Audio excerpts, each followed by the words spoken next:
Motor DC compound मोटारचा आपल्याला speed control कसं करायचं ते आपल्याला पाहिजे.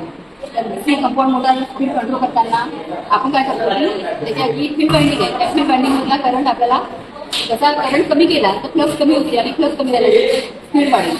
त्यासाठी आपण बघा काय केलेलं आहे. आपण कसं इथे काय केलं की पहिले कंपाऊंड मोटार आहे. कंपाऊंड मोटारचा हा जो A1 टर्मिनल आहे A1 टर्मिनल आपण C2 ला जोडलेला आहे. म्हणजे A1 टर्मिनल C2 ला जोडला आणि हा म्हणजे A1 आणि C1 म्हणजे A1 टर्मिनल हा C2 ला जोडला. म्हणजेच काय करतो आपण की आर्मेचर वाइंडिंग आणि सिरीज फील्ड वाइंडिंग यांना आपण सिरीजमध्ये जोडलेला आहे. A1 टर्मिनल C2 ला जोडल्यानंतर जो C2 टर्मिनल आहे तो C2 टर्मिनल आपण काय केला A1 टर्मिनल C2 ला जोडला आणि मग C2 टर्मिनल जो आहे तो आपल्याला मिळालेला आहे. तर तो C2 टर्मिनल आपण 4 पॉईंट स्टार्टरच्या A टर्मिनलला जोडलेला आहे. 4 पॉईंट स्टार्टरच्या A टर्मिनलला आपण तो जोडलेला आहे. त्यानंतर आर्मेचर वाइंडिंगचं A2 टर्मिनल आणि फील्ड वाइंडिंगचं F2 टर्मिनल याला आपण शॉर्ट केलेलं आहे. शंट जोडणीसाठी आपण काय केलंय A2 आणि F2 ला शॉर्ट केले. त्याच्यानंतर जो फील्ड वाइंडिंगचा F1 आहे F1 जो आहे तो आपण काय केलाय ॲमीटरच्या पहिल्या टर्मिनलला जोडला. हा ॲमीटर आहे. आपण जो ॲमीटर घेतलेला आहे तो 1 म्हणजे एक रेंजचा घेतलाय 0 ते 1 या रेंजमध्ये आपण ॲमीटर घेतलेला आहे आणि फील्ड वाइंडिंगचा F1 टर्मिनल ॲमीटरच्या पहिल्या टोकाला जोडलं आणि ॲमीटरचं जे दुसरं टोक आहे आपण ते रेव्हस्टॅटच्या पहिल्या टोकाला जोडलंय आणि रेव्हस्टॅटचं जे सेकंड टोक आहे ते आपण जोडलेलं आहे F1 ला स्टार्टरच्या F पॉईंटला जोडलं. स्टार्टरचं F पॉईंट जे आहे ना त्या F पॉईंटला आपण रेव्हस्टॅटचं टर्मिनल जोडलं. म्हणजेच ॲमीटर रेव्हस्टॅट आणि फील्ड वाइंडिंग तिघंही सिरीजमध्ये आलेले आहे. आपण रेव्हस्टॅट याच्यासाठी जोडला की फील्डमधून जाणाऱ्या करंटला कंट्रोल करण्यासाठी. तर अशा पद्धतीने जोडल्यानंतर जो A2 आणि F2 हे 2 टर्मिनल आपण शॉर्ट केलेला आहे त्याला आपण सप्लायचा न्यूट्रल कनेक्शन केलं. सप्लायचा निगेटिव्ह टर्मिनल कनेक्ट केलेला आहे. हा सप्लायचा जो निगेटिव्ह येलो टर्मिनल दिसतो तो आपण स्टार्टरच्या N जोडला आणि तिथूनच हा एक वायर काढलेला आहे ब्लॅक कलरचा तो जिथे A2 आणि F2 शॉर्ट केला आहे तिथे त्याला जोडलेला आहे अशा पद्धतीने. त्याच्यानंतर सप्लायचा जो पॉझिटिव्ह टर्मिनल आहे तो आपण स्टार्टरच्या N जोडलेला आहे. सप्लायचा हा जो पॉझिटिव्ह टर्मिनल आहे सप्लायचा पॉझिटिव्ह टर्मिनल जो आहे तो आपण स्टार्टरच्या N जोडलेला आहे. सप्लायचा जो पॉझिटिव्ह टर्मिनल हा सप्लायचा जो पॉझिटिव्ह टर्मिनल आहे हा तो स्टार्टरच्या N जोडलेला आहे. अशा पद्धतीने आपण सर्किट डायग्रामनुसार कनेक्शन कंप्लीट केलेले आहे. आता मोटारला आपण स्टार्ट करू आणि बघू की मोटारची स्पीड किती मिळते आपल्याला.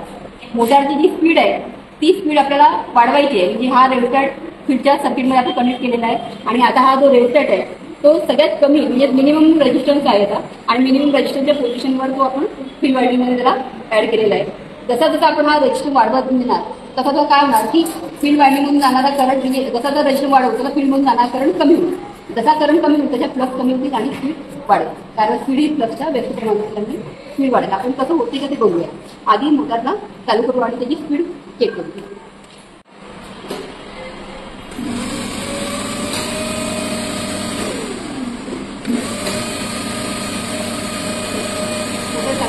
आता स्पीड आपण चेक करू. आपल्याला स्पीड मिळालेली आहे. स्पीड आपल्याला 1500 आता आपल्याला स्पीड मिळालेली आहे 1560 RPM 1546 1546 RPM आपल्याला. आता बघू की आपण जसा रेजिस्टन्स वाढवतो रेजिस्टन्स वाढवल्यामुळे काय होईल की करतो मग काय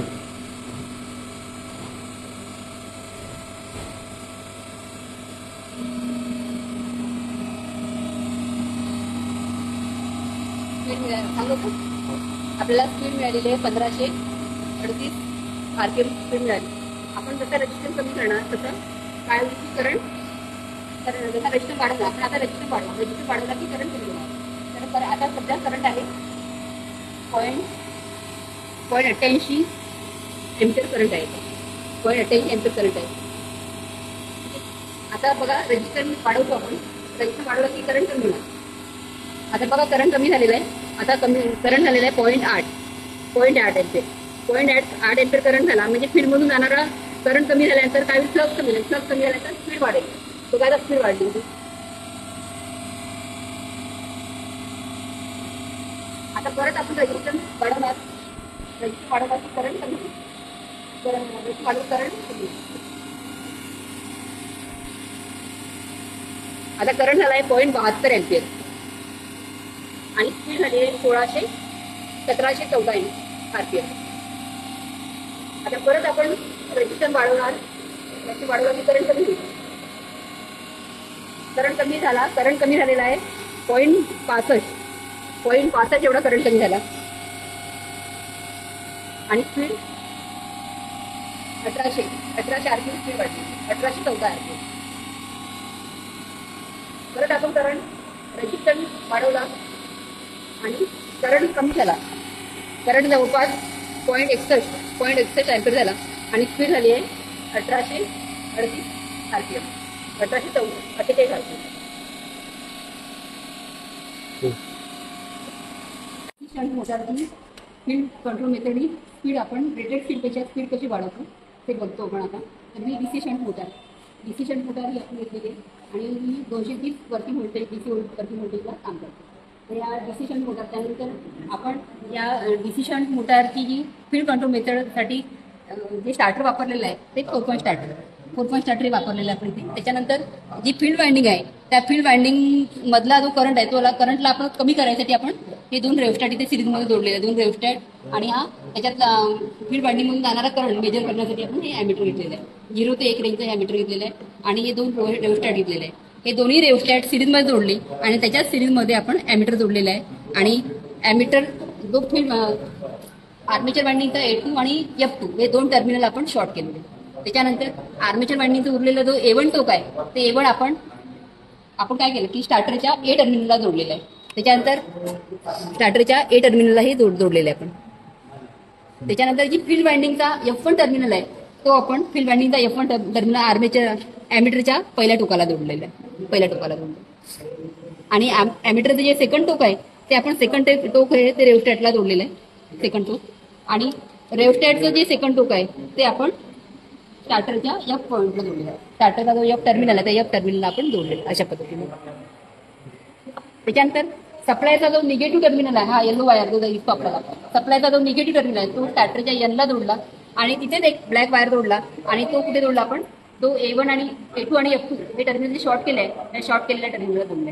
अशा पद्धतीने आपण सर्किट डायग्रामनुसार कनेक्शन पूर्ण केलेले आहे.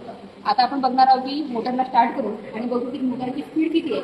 त्यानंतर जसं रेजिस्टन्स आपण वाढवणार तसं काय होणार की हा जो ॲमीटर आहे त्याच्यामधून म्हणजे ॲमीटर म्हणजे फील्ड वाइंडिंगमधून जाणारा जो करंट आहे तो करंट कमी होईल. जसा रेजिस्टन्स वाढेल तसा करंट ॲमीटर करंट कमी झालेला दिसेल आपल्याला आणि जसा करंट कमी झाला तसा फ्लक्स कमी होतील आणि फ्लक्स कमी झाला की स्पीड वाढेल. आता ते होते का आपण ते प्रॅक्टिकली बघणार. तर आधी आपण मोटार चालू करू.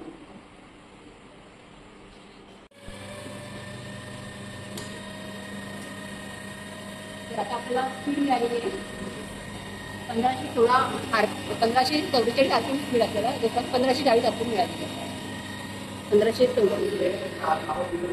त्यानंतर आता आणि बघा करंट आहे 0.75 अँपिअर 0.78 अँपिअर आपल्याला करंट मिळत आहे.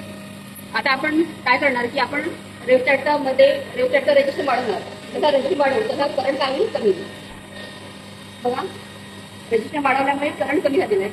आता जवळपास करंट झालेला आहे 0.67 अँपिअर 0.67 अँपिअर करंट झालेला आहे. तर आता स्पीड किती मिळाली बघा. स्पीड आपल्याला जवळपास 1558 RPM स्पीड मिळालेली आहे. म्हणजेच आपण जसा रेजिस्टन्स वाढवतो तसा करंट कमी होतो आणि करंट कमी झाल्यामुळे फ्लक्स कमी होतात आणि स्पीडही वाढते. परत रेजिस्टन्स कमी करतो आपण आणि परत रेजिस्टन्स कमी केल्यामुळे आता 0.67 अँपिअर करंट मिळालेला आहे आपल्याला. 0.65 अँपिअर करंट मिळालेला आहे आपल्याला आणि स्पीड आपली वाढली आहे आता 1642 RPM 1632 RPM. परत आपण रेजिस्टन्स वाढवला आणि करंट कमी झालेला आहे. जवळपास करंट झालेला आहे 0.61 अँपिअर करंट झालेला आहे आणि स्पीड आपल्याला मिळाली 1680 RPM 1680 RPM स्पीड. आता परत आपण रेजिस्टन्स वाढवणार आणि करंट कमी करणार. करंट कमी झालेला आहे 0.58 अँपिअर आणि स्पीड झाली आहे 1718 RPM झाली आहे. आता परत रेजिस्टन्स वाढवणार, करंट कमी करू. करंट कमी झालेलं आहे 0.55 एम्पियर झालेलं आहे. 0.55 आरपीएम करंट झाला आणि स्पीड झाली आहे 1722 आरपीएम. परत रेजिस्टन्स वाढवणार आणि करंट कमी झालेलं आहे 0.54 एम्पियर आणि स्पीड वाढलेली आहे 1710 आरपीएम, 1736 आरपीएम. अशा पद्धतीने आपण रेजिस्टन्स वाढवला आणि करंट कमी केला. करंट कमी केल्यामुळे फ्लक्स कमी झाला, फील्डमधल्या ज्या फ्लक्स त्याच्या कमी झाल्या आणि स्पीडही फ्लक्सच्या व्यस्त प्रमाणात आणि स्पीडही वाढली. अशा पद्धतीने आपण शंट मोटरची स्पीड, रेटेड स्पीड त्याच्या स्पीड कशी वाढवतो ते बघितलं.